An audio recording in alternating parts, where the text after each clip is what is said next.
halkan maaha beerihii Afgooye ama Janaale ee waa duleedka caasimadda. Haddii aan si kale idiin barana waa qayb ka mid ah fasalada jaamacadda City ee magaalada Muqdisho. Qaybtan waxay ku taalaa kiiloomitir 9 galbeedka caasimadda si gaara deegaanka Sarkuusta. Kuwani waa qayb ka mid ah ardayda jaamacadda City ee barta cilmiga beeraha. Waxay qaadanayaan xiisado baraatika ah, diyaarinta carrada, beeridda dhirta nuucyadeeda kala duwan, ilaalinta badqabka dhirta, iyo ugu dambeyn dhirtii oo bislaatay oo la gurayo. Waa shaqada halkan ka socota. Qaybtan jaamacadda waxay u diyaarisay ardayda barata cilmiga beeraha. Waa dhul baaxad leh oo laba qayb ah. Qaybta koowaad waa greenhouse, halka qaybta labaadna ay tahay dhul furan oo loo diyaarinayo in miro lagu beero. Ardaydan hadda arkaysaan waa ardayda hadda jaamacadda dhiganaysa oo semesterka shanaad ah oo xilligii fasaxa oo jaamacadda ay xiran tahay ka faa'iideysanayaan. subaxdii walba yimaadaan, maalin walba yimaadaan. Waa Barasar Yaasiin Maxamed Barqadle, madaxweyne ku-xigeenka jaamacadda City qaybta waxbarashada. Waxa uu 5TV la wadaagay in waxbeeris kaliya aysan ka socon qaybtan, balse ay wadaan cilmi baaris lagu horumarinayo wax soo saarka dalka. Halkan ujeedada ugu weyn runtii waxa weeye jaamacadda maadaama ay tahay jaamacad muxuu ahaa leh qaybta beeraha iyo research in aan runtii aan ka soo saarno baxthi oo ku saabsan ama research waxaan haddii la abuuro meeqa geeda geli karta, geedkii haddii la siiyo nafaqadii u baahnaa iyo muxuu ahay daawooyinkii kaleeto oo cayaanka la dagaalamayay in uu soo saari karo mire wanaagsan oo waaweyn oo caafimaad qaba. hal greenhouse oo hadda greenhouse dhinacaas laga jiro runtii jaamacadda waxay ku wadaa mashruuc cusub. waxaa jiro geedkan la yiraahdo seaweedka badda liida markaad tagtid xilliyada muxuu ahaa arkaysid mar badan keenaya cagaarkaas oo meel la kala geeyla. arday jaamacadda ka mid ah ayaa hadda wuxuu ka diyaarinayaa capstone-kiisa in uu la eego fertilizer ahaan muxuu uga duwan yahay fertilizer kale. waxaa ku subraas garaynaya macallin oo khabiir ku ah marine scienceska oo PhD ku haysta oo soo tijaabiyey. marka labo lane oo ka mid ah waxaan ku abuurnay seaweed, laba nooc oo kaleeto waxaan ku abuurnay muxuu ahaa digada ariga macnaha lagu daadiyey. mid kalena waxaa lagu suubiyey fertilizerka caadiga ah ee magaalada lagu iibiyo iyo mid oo aan waxba aan ahayn.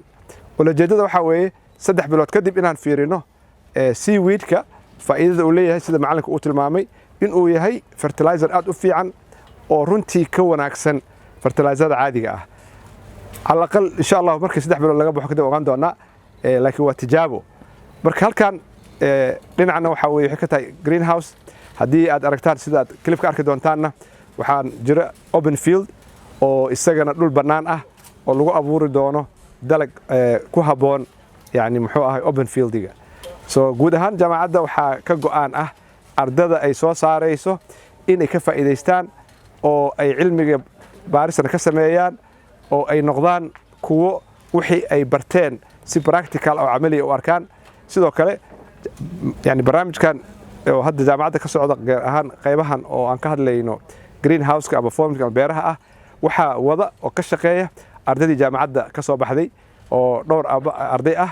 waxaan aad ugu faraxsanahay maaragtay inay wixii ay soo barteen ay u faa'iideynayaan isla markaana aan ka rajaynayno kaliya maaha inay wax soo saaraan laakiin waxa la soo saaray iyo waxa ay yihiin iyo macnaha faa'iidada ay kaga duwan tahay muxuu ahaa waxa la abuuray ee cilmiga ku abuuran.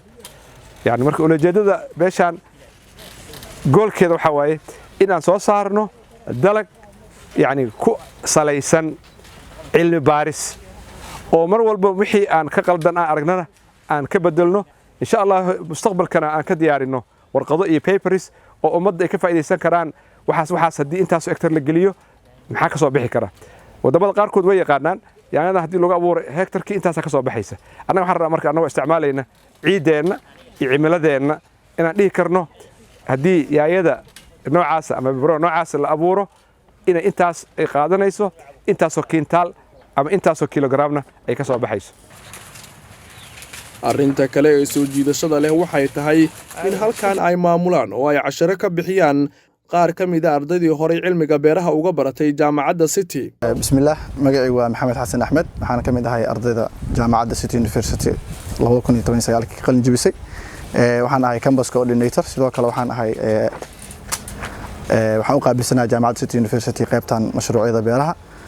Halkan kilometer 9 jaamacadda City University waxaan ku beernaa anagoo ah waxaynu ku beernaa dalagyo kala duwan. Waxaan tabacnaa noocyo kala duwan oo dalagyo ah.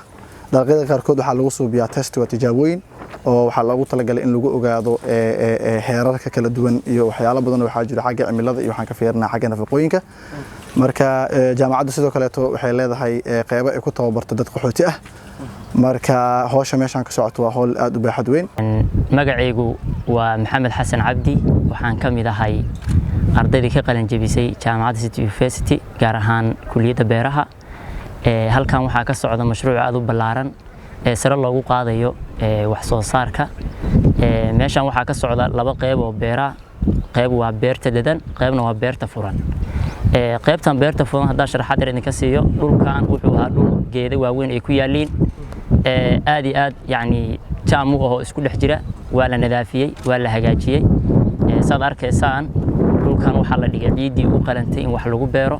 sidoo kale waxaa la saaray hab waraabinta dhibciska drip irrigation-ka loo yaqaan.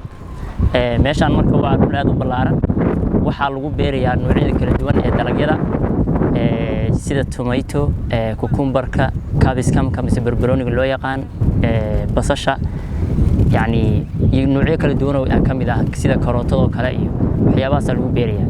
marka meeshan waxaa sare loogu qaadayaa wax soo saarka beeraha, sidoo kalena waxaa fursad loogu abuurayaa ardayda ka soo qalin jabisay jaamacadda. qaar ka mid ah ardayda weli ku jirta barashada cilmiga beeraha ee halkan baraatikada ku qaadanaya ayaa dhankooda nala hadlay, waxaana ay ammaaneen fursadaha ay heleen. magacaygu waa Cabdullaahi Musrif Ibraahim, kana tirsan ardayda jaamacadda City cilmiga beeraha. sidaas ay tahay meeshan maanta waxaan joognaa xilli fasax jaamacadda ay ku jirto. xilligaas fasaxa waxaan jaamacadda noogu faa'iideysay in aan beerahayni annaga aan gacantaana ku sameeyno hab baraatika casri ah siiso. habkaas baraatikada ayaa waxaan ku qabanaa greenhouse technology oo modern farming ka ah iyo sidoo kale open field-ga. open field-gaas oo aan sameeyno application fertilizer, pruning, thinning iyo all properties of the farming oo beertaas ku saabsan. marka fursaddan waxaan dhihi karaa fursad aad iyo aad u qiimo badan.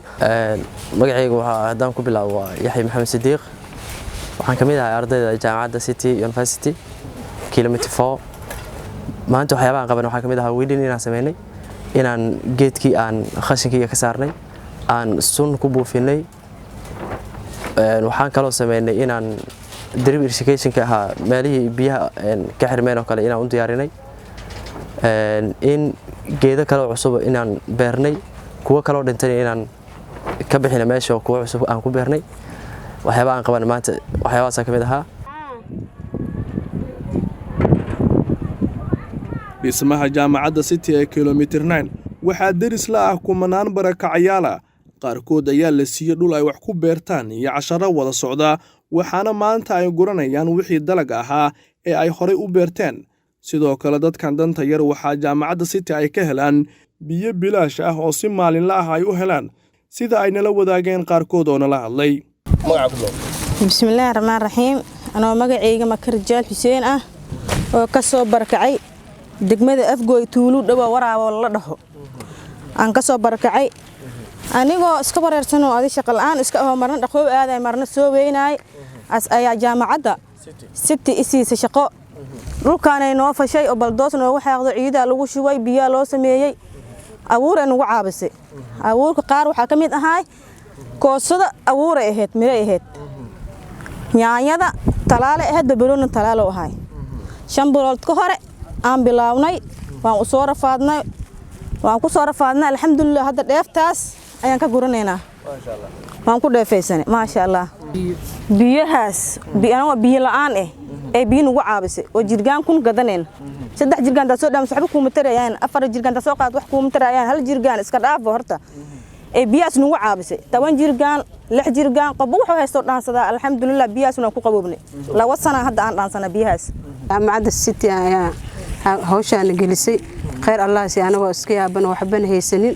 maasha Allah haddana meeshii waan ku ilfuranay ilaahay mahad iska leh jaamacadda City mahad iska leh haddana mahad Allah ka gaarsiiyo marka biyana ma sha Allah ilaa dhowr sano waa haysan waa ka cabnaa ma sha Allah han dhulkii ay nasiyeen abuur ay nasiyeen ma sha Allah khayr Allah siiyo jaamacadda City haddana waxaan rajeynaynaa insha Allah haddana sidiisi ka fiican inay haddana nagu taakuleeyaan ilaahay adduunyo aakhir ha ugu shafeeco ayagana City University of Muqdisho waxaa la aasaasay 2012 waxaana ay ka mid tahay jaamacadaha ugu sumcadda wanaagsan jaamacadaha ku yaala dalka. Cabbaas Xuseen Muuse 5 Somali TV Muqdisho.